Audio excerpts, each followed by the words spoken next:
So then I decided to go back to my dad. I said, Daddy, I'm leaving the country. That was the lifestyle I had. That's why we had nothing to do with God. I didn't even know what suicide was.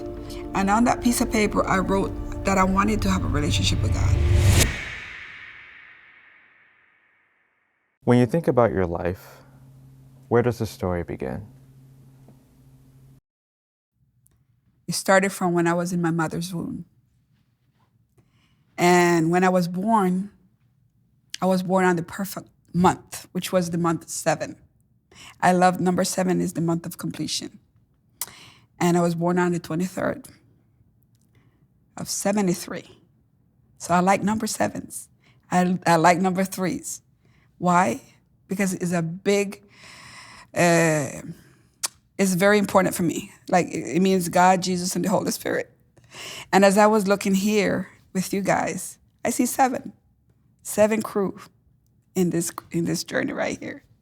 So when I look at, like you were saying, that's what it means to me. From the moment I was born, they messed up my name. My name was supposed to be Sholanji. And I always try fixing it. And there's a lot of times we want to fix things, and we just really have to let it go and let God work it. And as I'm 53 now, I realize that my name is completely messed up. Because as I look at my mom's birth certificate, I don't even have the real last name good.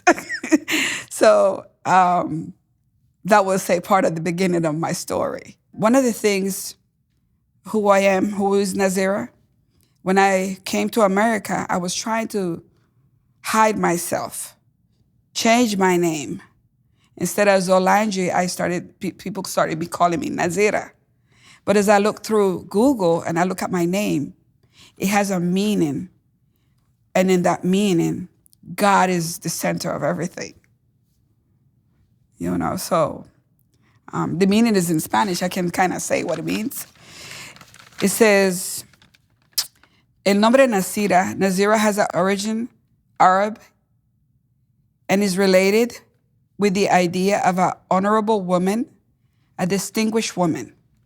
But what I like about my name the most, it says that it has a spiritual meaning. It says, en el corazón término Nazira se utiliza referirse a una persona que recibe revelación, a person who receives revelation or messages, divine messages from God. So the purpose I am in now, it's amazing. Even though I did not like my name because they messed it up so much. So from the very beginning, from my mom's womb, God already had a purpose for me. So. Right.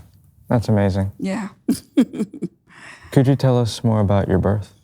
I was born underweight, almost died. They had to carry me in a pillow because I was so tiny. I was born with a deep anemia. I don't know how you say anemia. My language is in Spanish. I was born so sick. And as I was growing up, where I grew up in the island, my family is completely very mixed. My grandmother is Black Creole, and my grandfather was white. My grandmother had 18 kids. Her sister had 25. So out of the 18 kids that my grandmother had, my daddy was not from her husband. So I had to deal with that all my life too, before Christ, because he was not accepted in both sides.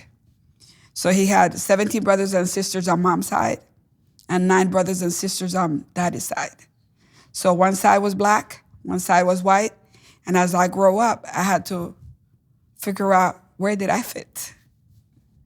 So as I was growing up in the island, the house didn't have a door. I mean, it had stairs. It had a rock. So one day they left the door open and I just was crawling. I fall on the rock and burst my eye here. They had to stitch me up without no medication because in the island, everything was raw. Growing up, what my mom and my dad was telling me, they had bad habits of drinking. And, my daddy had the bad habits of playing poker or playing cards. And one day he went to play, and he used all the money that was supposed to be for my milk. And from that day, I was crying because I was hungry. And from that day, he said, no more. No more. So that was kind of like part of my, as a little. My mom lost 2 kids before I was born. And my mom said that I was always blaming the lady because back then we didn't go to a hospital. We had a lady who will help you have a baby, the baby. I don't know how you call it in English. Midwife, yes. So I used to always blame that lady that she killed my brothers and sisters. And I was little, yeah. But the other one things that was very impacting in my young age, that was kind of like traumatic, and I was probably about 7 years old. My dad stole me and my youngest brother, took us to a hotel. My mom was looking for us in the middle of midnight. It was raining.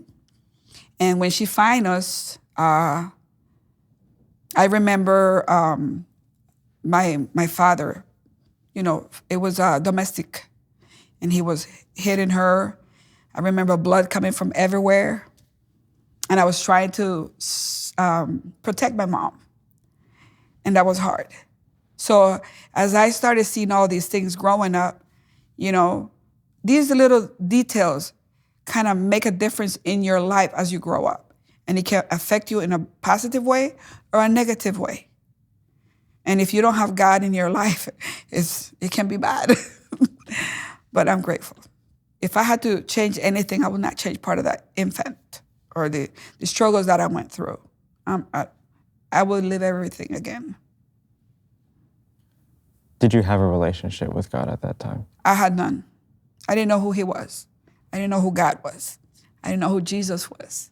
I didn't know who the Holy Spirit was. I was living like a creature. I got to know God when I was 16.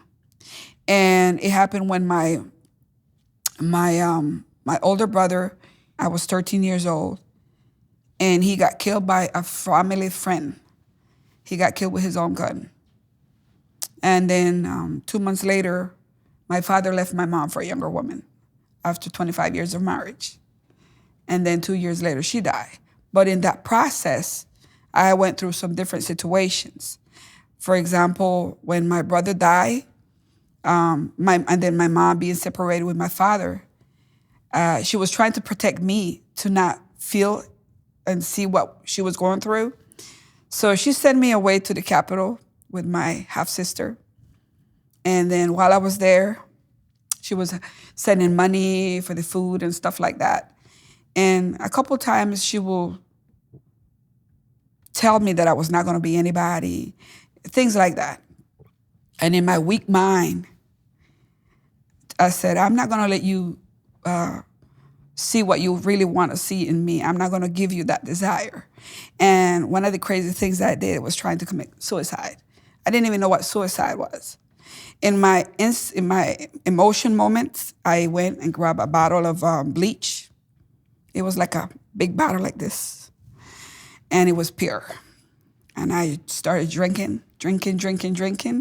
And I only left like this little bit of it. I felt like glass was through my throat. I couldn't breathe.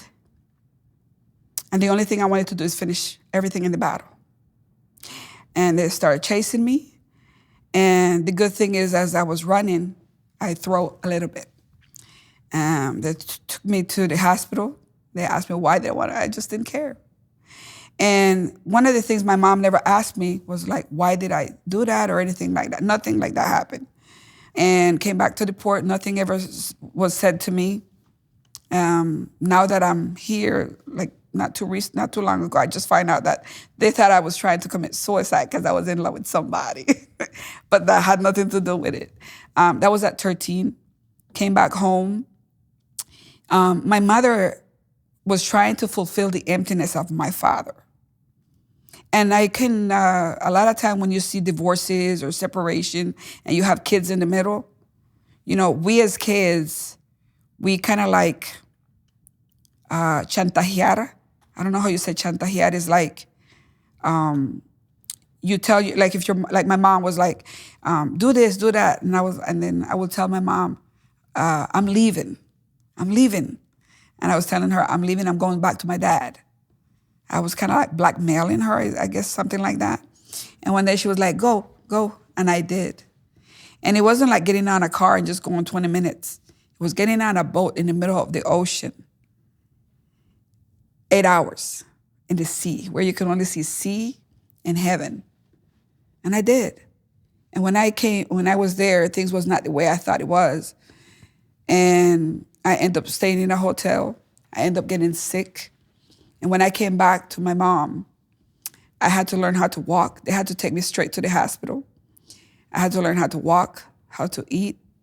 And from that day, I started evaluating more my mom.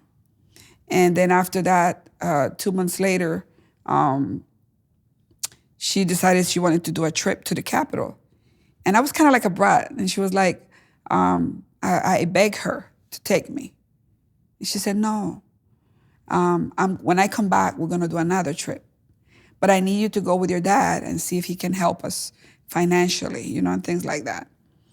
I said, okay. So I did. I went back to the island with my dad, my dad, but I was staying at my grandmother.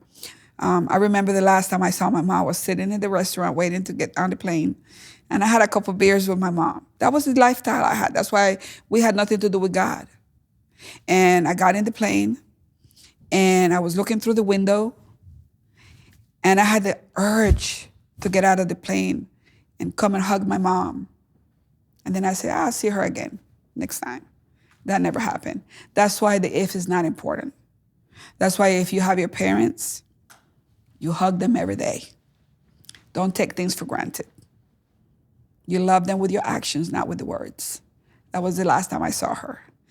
And then when my mom passed away, I find out when my daddy sent a worker to pick us up on a motorcycle.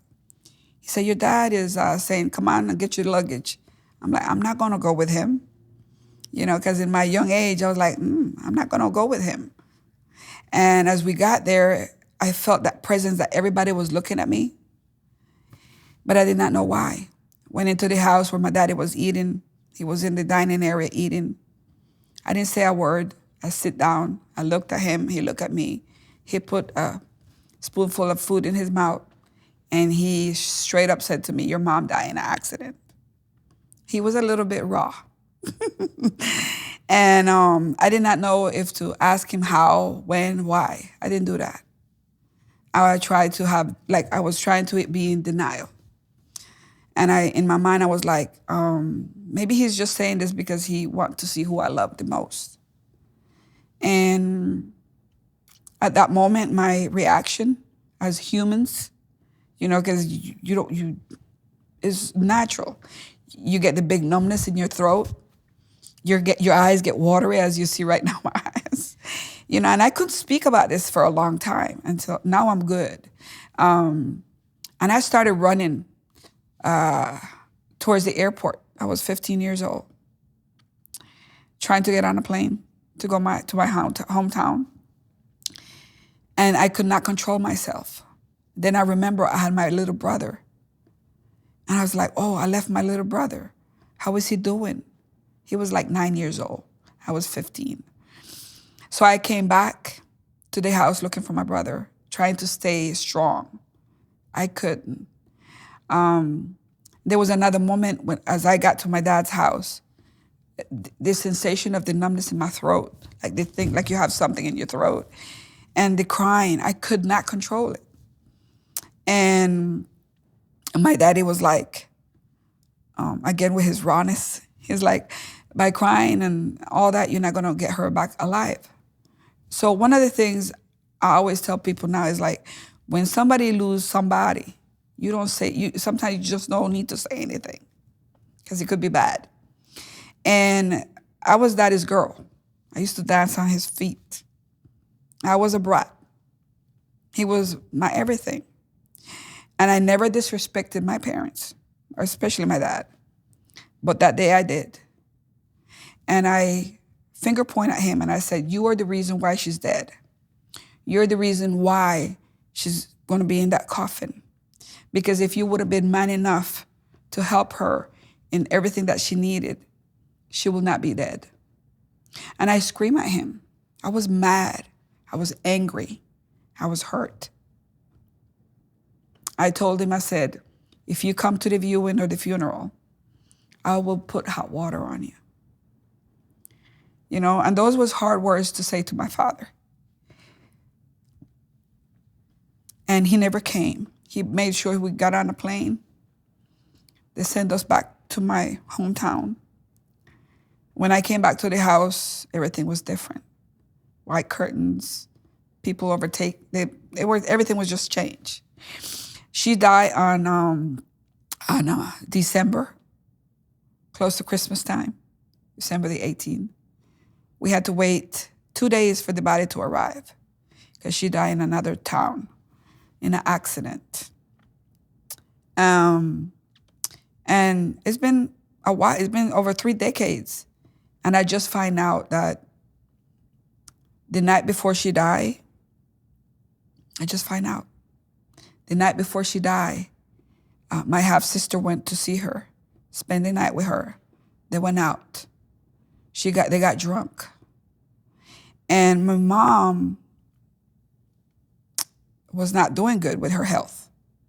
So as she got on that truck, she wasn't feeling good. So that she switched from the back to the front. She did not put her seatbelt on. And the truck, one of the wheels, it seems like somebody put a bullet through those tires. She went flying through the windshield. She broke her leg, her arm, and her front head was like her cerebro suceso estaban afuera. You know, her brain was out. She was still, her nerve, it's not that she was alive, but her nerve, she went walking towards a fence, and that's where she stayed. She was 42 years old. I couldn't deal with the pain. It was overwhelming. So I don't know why. There's a lot of things that I have blocked in my life, and I don't know why I went back to my dad's house, to the island. But while I was there at that porch in his house, the woman who killed my brother walked through the doors. And this is where God come in. Because even through my storm, through all evil, all craziness, I saw that woman walking through that door. And the only thing I could think of is my heart was like, in the way you love, you can also hate. And I felt so much hate. And the only thing I wanted to do was to go to the kitchen and did her like they did the cows. And at the same time, I started like, it's not worthy. I was afraid of myself, just thinking about that. So one of my uncles, he had his kids in a 7-day Adventist school in the capital. So I begged him. My ego was so big, I didn't even want to ask my dad for help. I asked my uncle. He said yes. So I ended up in a 7-day Adventist school intern. And the reason I wanted to go there, because I wanted to be away. I wanted to be isolated. I didn't want to hurt nobody. I just needed time alone. And gotten to the 7-day Adventist school, I had to learn how to wash. I had to learn how to cook, because I was a brat, you know. It was a school where it was a dorm. The floor was dirt. It was wood bunk bed. The shower was outside, in the cold, no hot water. And it was not like a bathroom. It was like a sink around it. It was the rough way, you know. So we used to get up in the morning, 4 o'clock in the morning for prayer, get ready, maybe cook and clean, because you had to serve some time in the school. And in that dorm, it was like a section for boys and a section for ladies. So we had someone who would be in charge to make sure that we, you know, because boys and girls can't be together. So there was always somebody watching us. It was kind of fun at the same time. But after 8 months, I was able to get baptized. That was the first time I got to feel peace. I got to feel like I wasn't alone anymore. And I remember I used to like going into an area and they had like lots of trees because it was away from the city. And one of my favorite things was to listen to the trees, the wind. When the trees are moving and the wind are strong and the wind go like, shh, shh. To me, that was like God whispering in my ear. I was 15, 16. But you know, one of the things is that as soon as you decide to follow Christ, the enemy is always going to come and put stones in the way for you to get out. And in the time I was there, I only got visited twice. My sister came. And the second time she came, as soon as I got baptized, she was like, she said, you know, you have a brother who was stolen when he was little. And I was like, huh? She was like, yeah. He's 2 years older than you. He was stolen when he was little. And the only thing I could think of was my mom. You know, like my memory was going back in time. Now I get it why she wanted this trip. Now I get it why she wanted to go look for him. You know, it was a lot.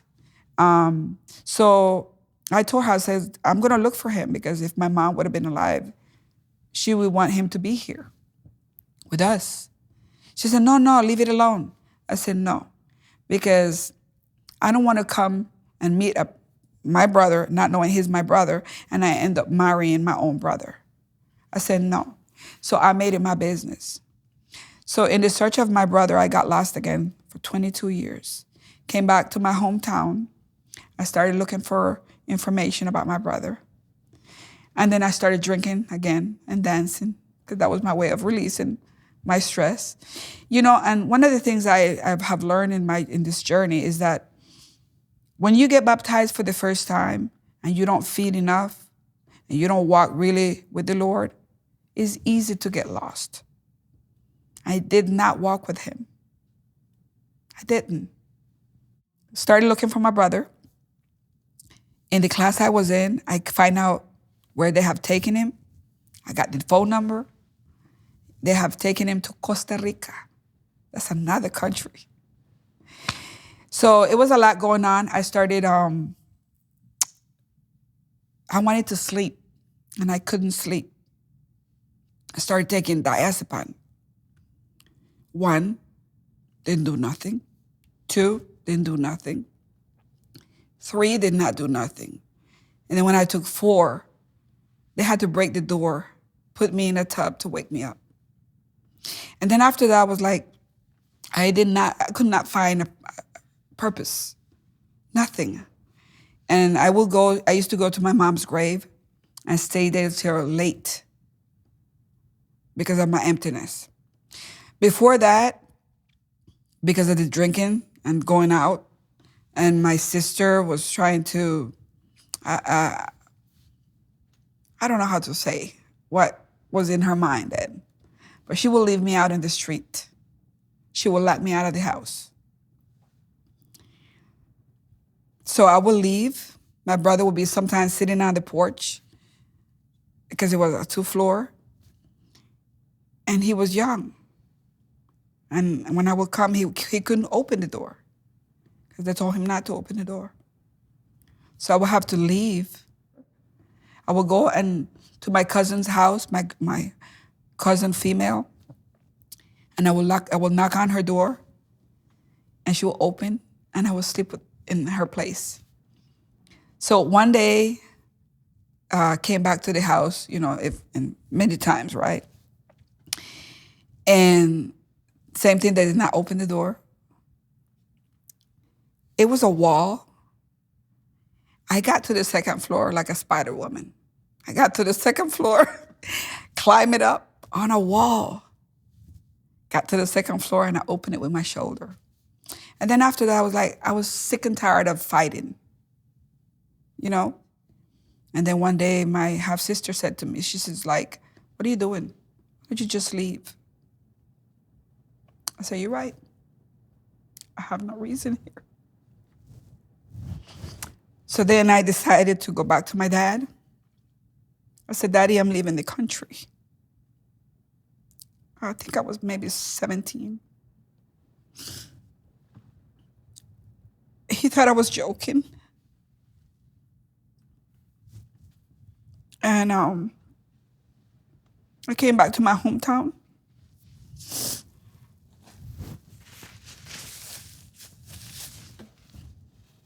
And I packed up my 3 outfits, my pictures, my hymn, my poetry book that I was writing, and I did not say goodbye to everybody. I just left. I disappeared. I went to the Capitol, and I know God was guiding me. God was protecting me. God was there always, because I didn't get harmed. I could have gotten harmed. I got to the Capitol, and I was able to get my passport, my visa, and I bought a ticket, a one-way ticket on a bus going back to looking for my brother. Got to Costa Rica, and I was still young, very young. I got to Costa Rica. I went with my mom's brother. I always find older people who would protect me. So I was kind of wise back then, wise back then. I got to Costa Rica. My uncle received me. It was good that he was able to receive me in his house.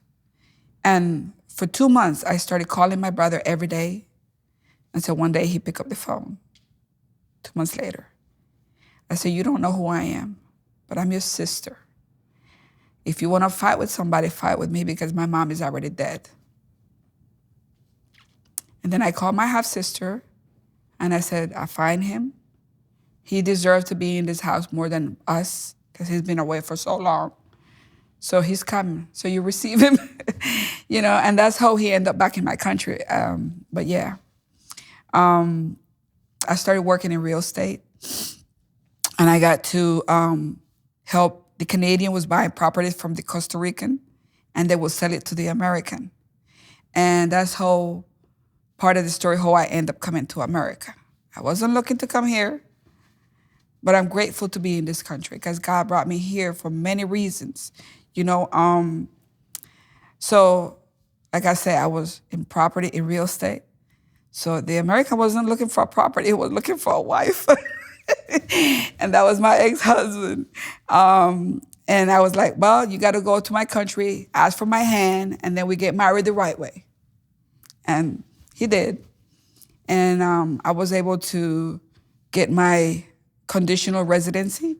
So I arrived in Chesterfield Airport in a little jet with another person. That's how I arrived into America, the same thing that happened to my mom when it comes to domestic, it can also happen in our life as we grow and we start building a relationship. And there's a saying, you don't know a person until you live with the person. And yeah, my life was like Julia Roberts, sleeping with the enemy. It was very bad. And it got to a point where I almost died. I had a scar right here. And I decided a friend of mine, a lady, my first job was at Applebee's. I'm grateful because I had some friends there, and they were able to help me in my moment of challenge. They were like, no, you're not gonna stay here. Because a lot of time when you're in a domestic situation, you wanna stay. Because the other person tell you, no, we're gonna work this out, it's gonna be okay. And that's why people get trapped into that, and the next thing you know, they're underground. Because domestic is not good. If they hit you the first time, they're gonna continue doing it. And sometimes it could be just not physical, it could be verbal. And so it was bad. And I had to fight for my divorce. But that's how I ended up coming to America. Yeah. You were talking about your first baptism. Yeah. You said that you didn't really follow God, No. like necessarily after, but what was the decision that led up to you getting baptized in the first place?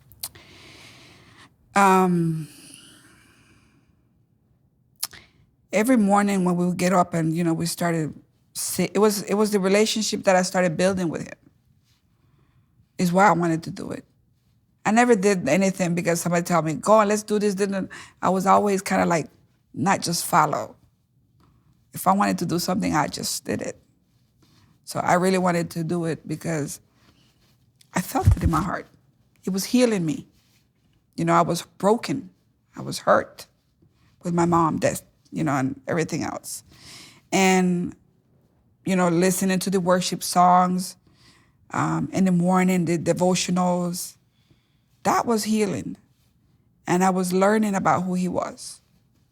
That was what made me decide to get baptized. Yeah. Many things happened in the dorm. There was one young lady, they had to tie her up because she had people don't believe in these things. Some people don't believe it. They had to really pray on her because she had some demonic things happen to her.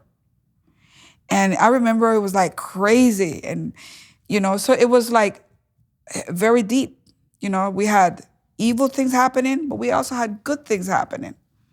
So to me, that was awakening. I've never experienced anything like that before, at my young age. Right. Mm-hmm. So after your first baptism and after your first marriage, how did you find God again?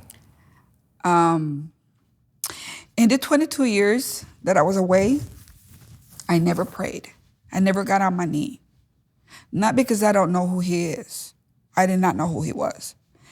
It's because the enemy wants us to believe that we are not worthy.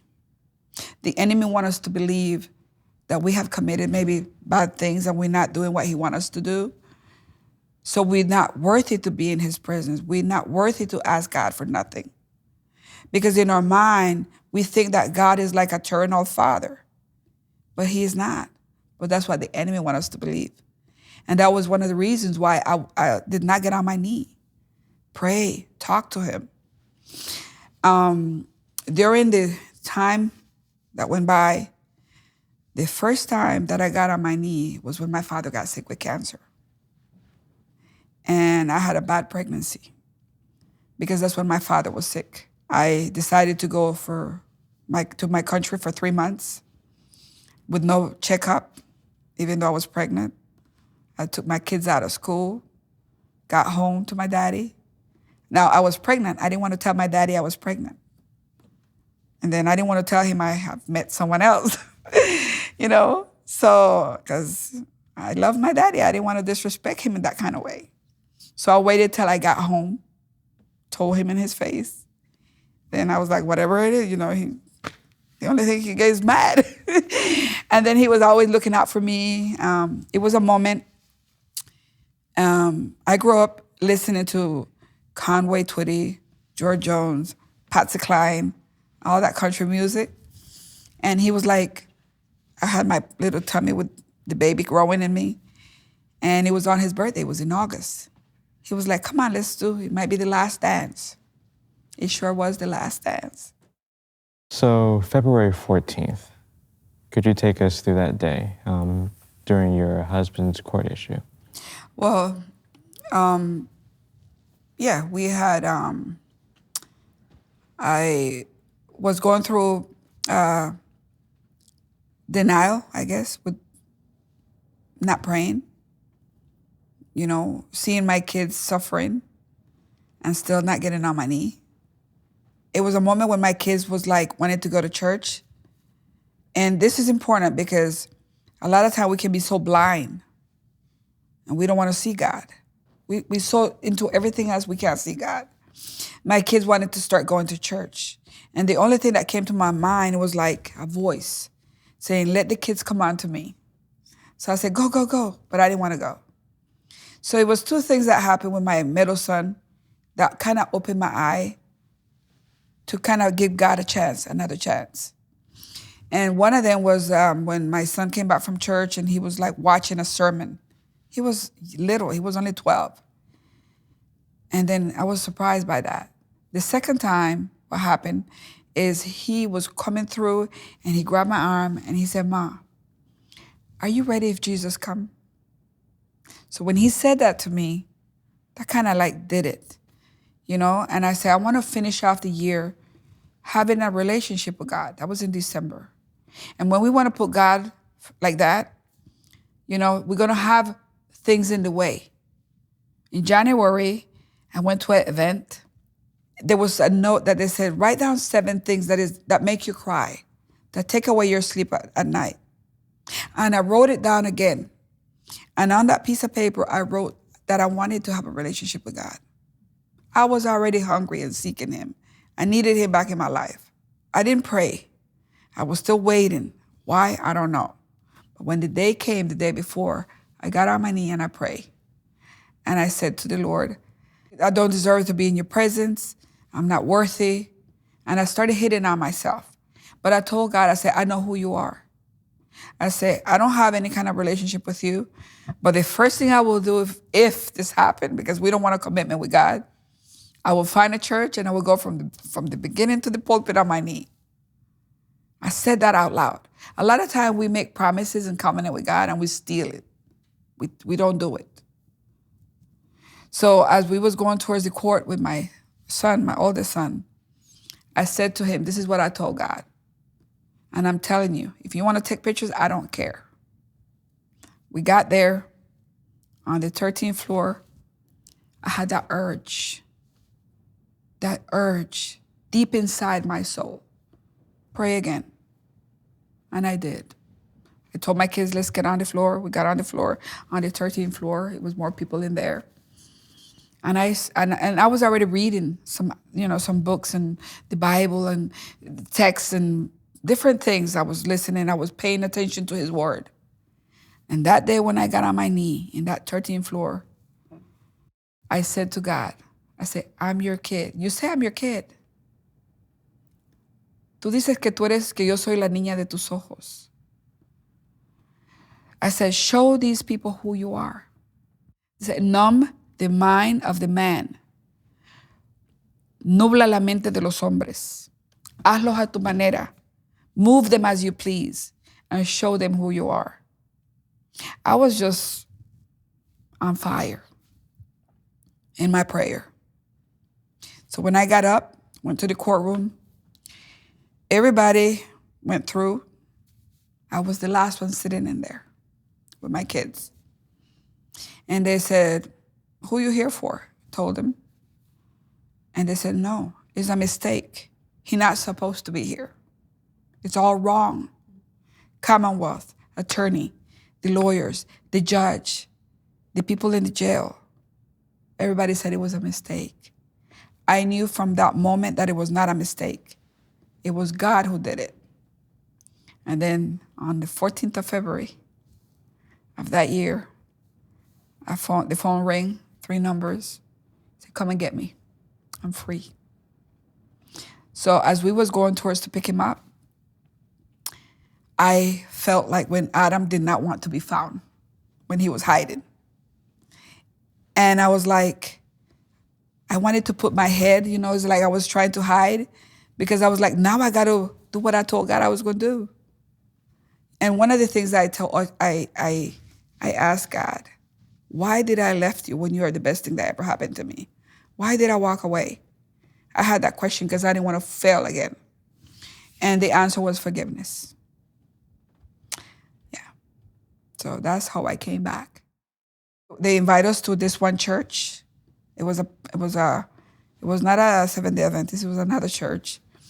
And we got there because they invited us. And when we got there, things happened. Once you're a Seventh-day Adventist, you can't go back to being something else, because we get to know the truth. And there's so many material we eat. How can you cannot be the same. So I went to that church and I started seeing things. One of the things I started seeing, it was a lot of young ladies pregnant with no husband. And I came from a secular world, And I was like, wait a minute, this is not right. And, I had my kids. And the other thing I saw was the music. And I came from an environment with secular music.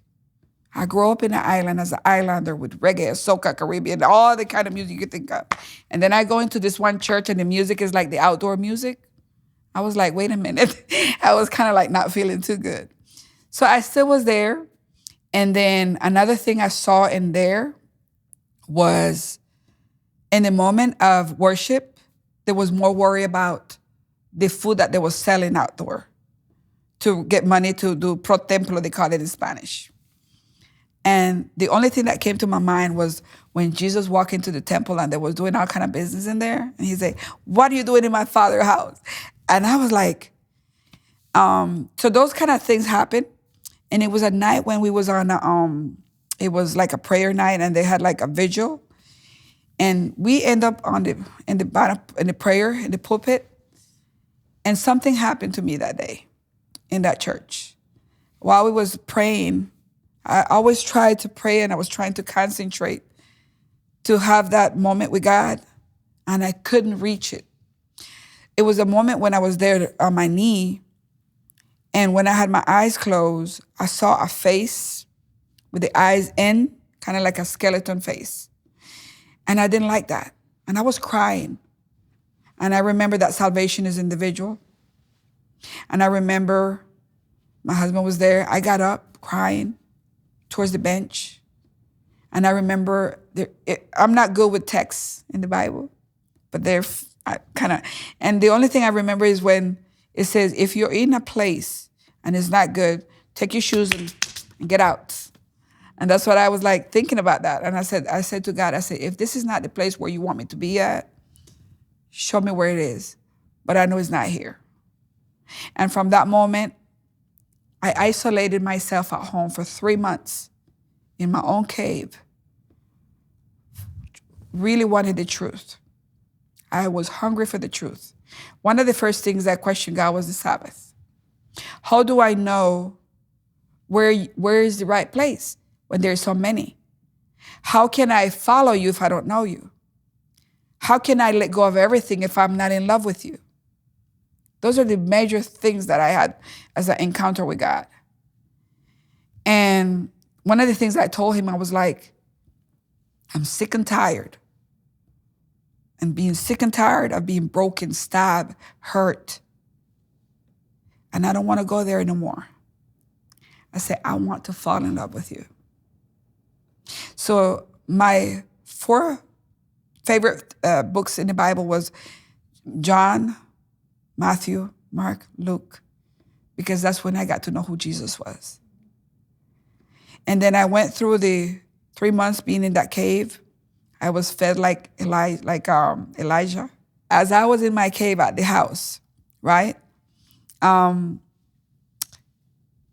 It was something that happened to me in that moment, because it was a moment when my husband wanted to go back to the other church, and that good jealousy came, and I didn't want to lose my family. So when he told me he was going back to the church with the kids, I said, oh no, now if this is it, I'm ready to follow Jesus and we get divorced. That was not good, because that's not what God wanted. And God put someone in my path.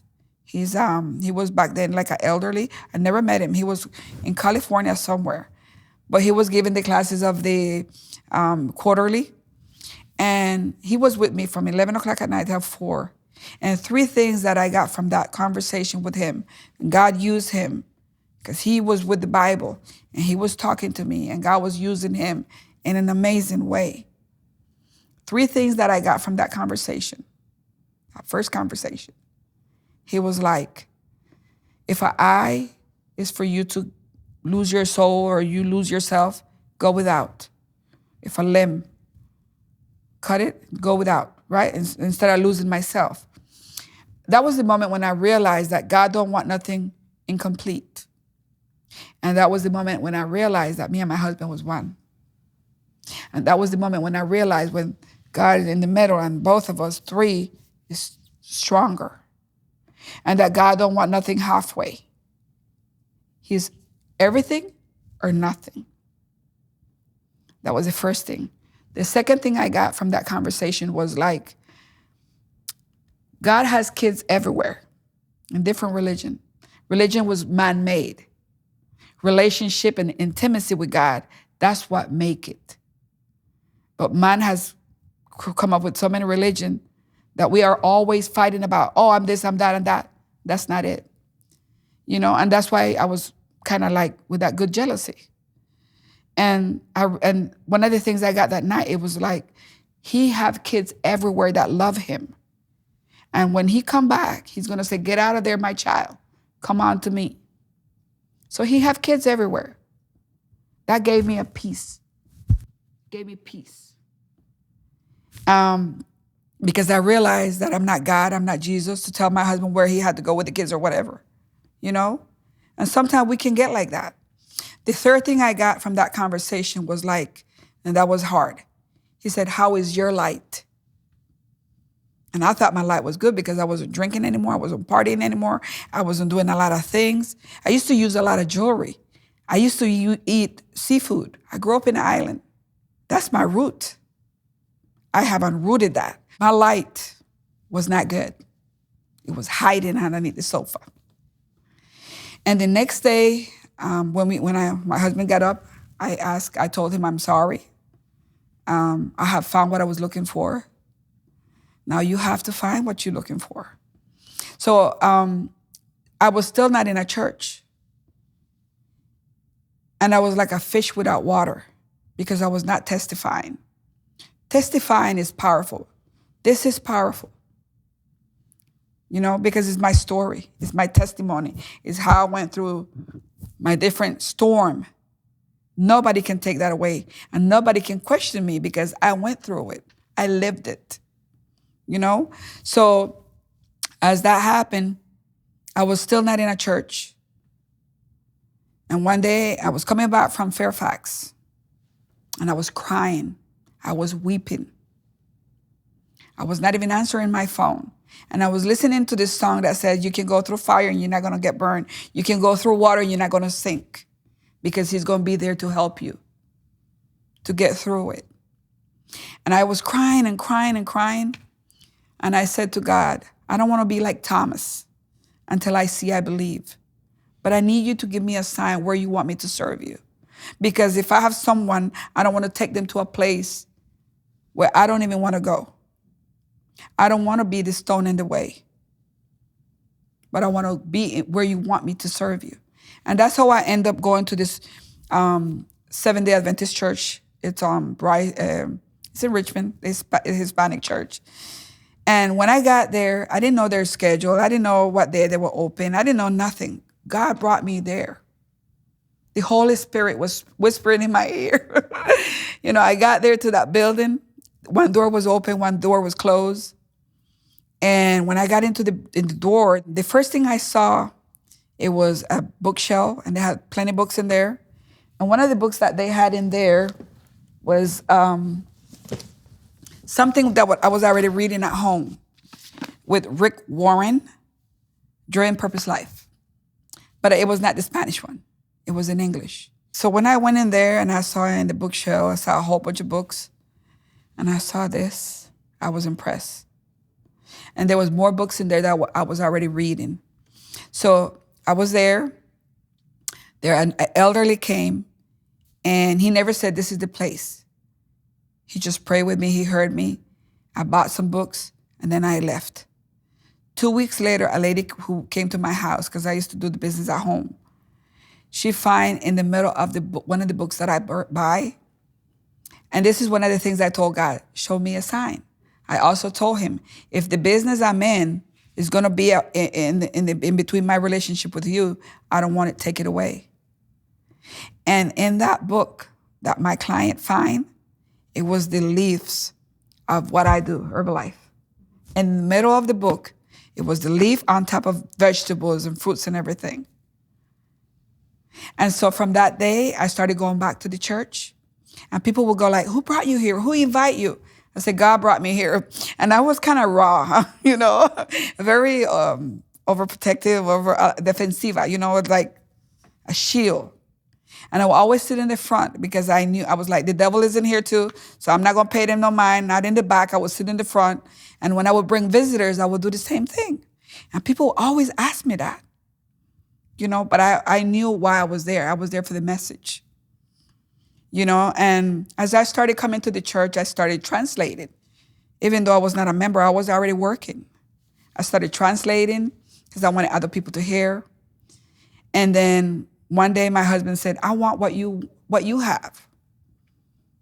He said, I want what you have. He was seeing the light. I was getting ready to get baptized again. I was already translating. And, when you see a pastor preaching and you don't know this language, the words, the deep words that the pastors can use, I will tell God, I said, Lord, I said, use me like you used that donkey. Put those words in my mouth. I will tell God that. And, for God, honor and glory, 18 families was saved through the ministry we left in that church.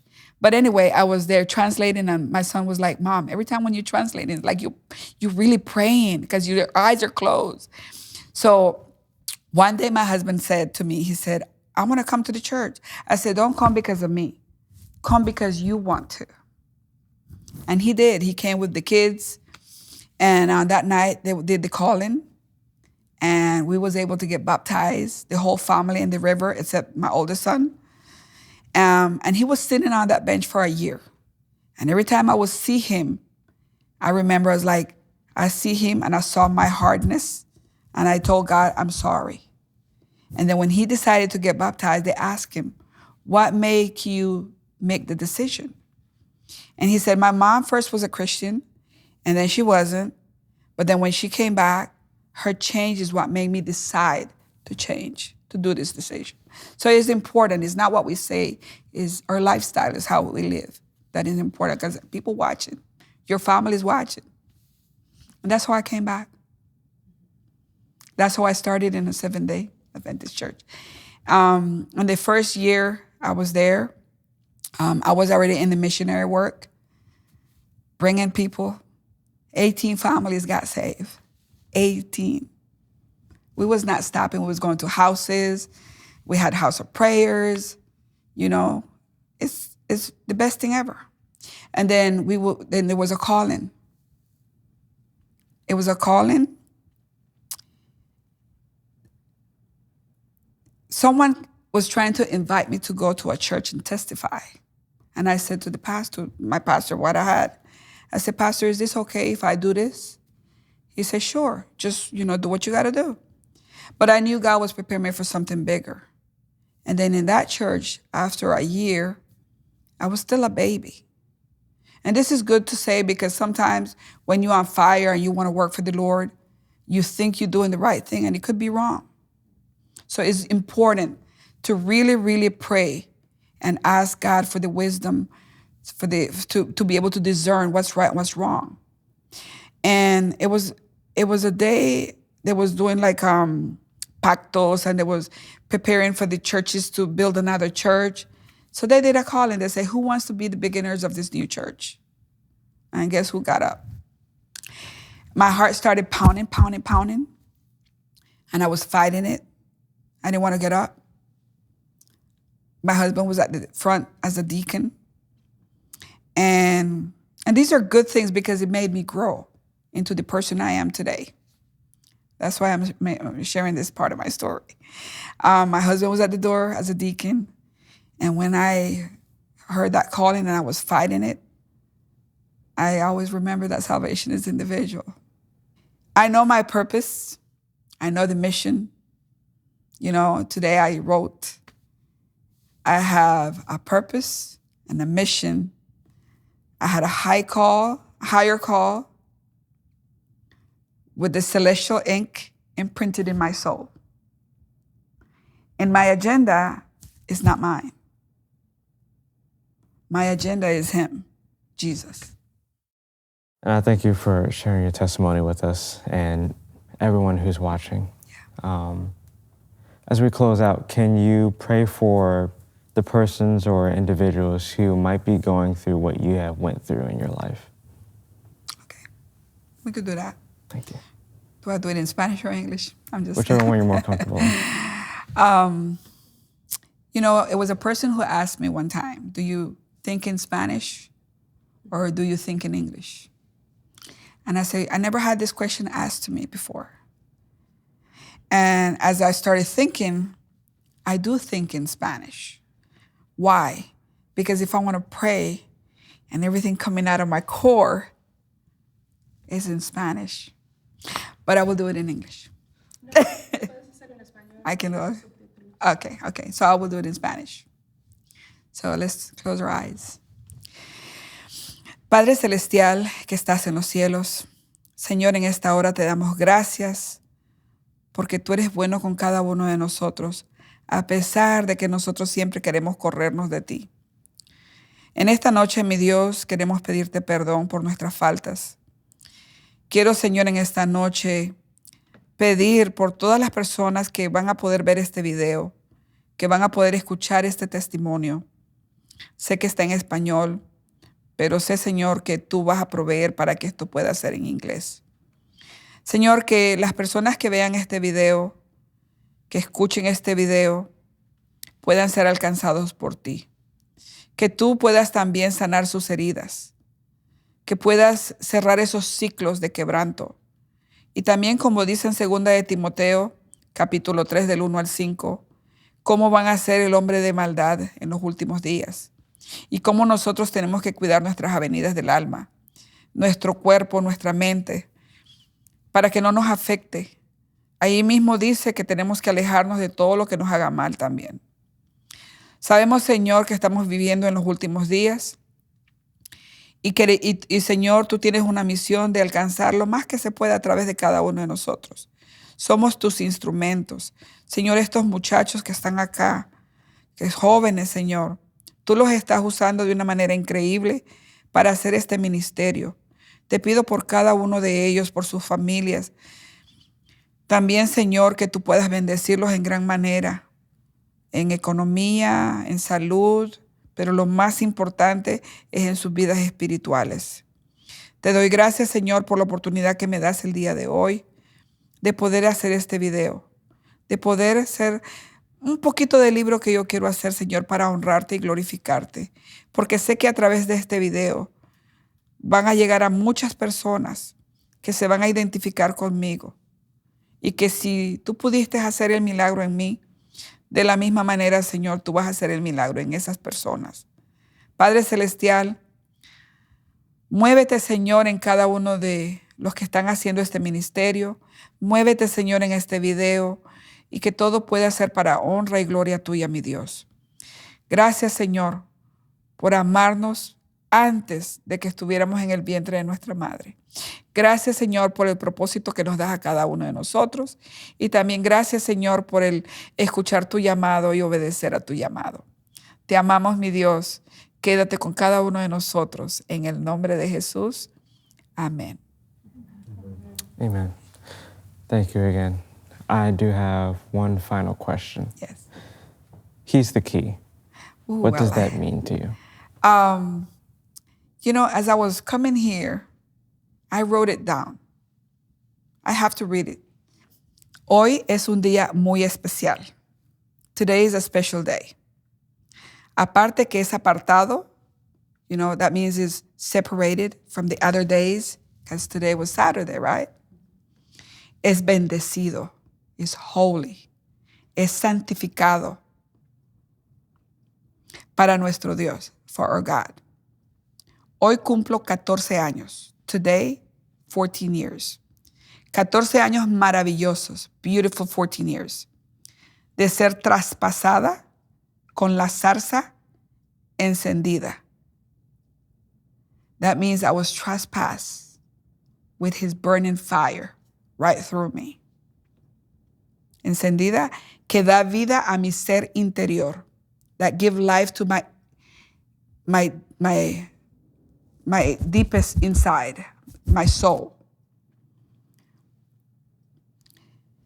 Con ese carbón encendido, with that firing charcoal, fire and burning that came through my mouth. Dice, a mis labios, a mi boca, a mis labios, y por ello me dicen loca. And that's why they call me crazy. Porque solo hablo de mi Redentor. Because I only talk about my Redeemer, my Savior, my Keeper, my Protector, my Confidant, the biggest and the only one biggest love I ever had. I am a passionate crazy. Estoy apasionadamente loca. Porque solo hablo del que tiene las llaves. Because I only talk about the one who has the key. The only one who has the key that can open all doors and that no one can close. El cual también dio todo por mí. That one who gave everything for me on the cross, showing me his love, his unconditional love. 14 years ago, I decided to follow Christ. 14 years ago, I shedded, me despojé from my roots, from my past. And now I have a new identity. I have a new name. And I'm rooted on him. I'm rooted on Christ, Jesus Christ. And then I know that he will give me a new name and a new destiny, a new home. In that place, it will be no more crying, no more brokenness, no more hurt, no more lies, no more traición. Traición is like what Judas did to Jesus. And no more hate. No more transgression. 14 years ago, I no longer live in the flesh. Now I live in Christ. Galatians 2:20. 14 years ago, now I have a new purpose given by God with a mission. And in Spanish, it sounds like this. Con un nuevo propósito de vida y una misión dada con un llamado de lo alto, given from a higher call, written with celestial ink, y escrito con tinta celestial, en donde mi agenda ya no es mía, in where my agenda is no longer mine. El único que está en la primera lista, el único que domina, the only one who dominates me, who controls me, and the one that's give me all the desires that I need. If we have him, we don't need nothing else. His name is Jesus Christ. He has given me the Consolador. He has given me the Holy Spirit that whispers in my ear. And he talks through the avenues of my soul. So that's what it means to me, the key.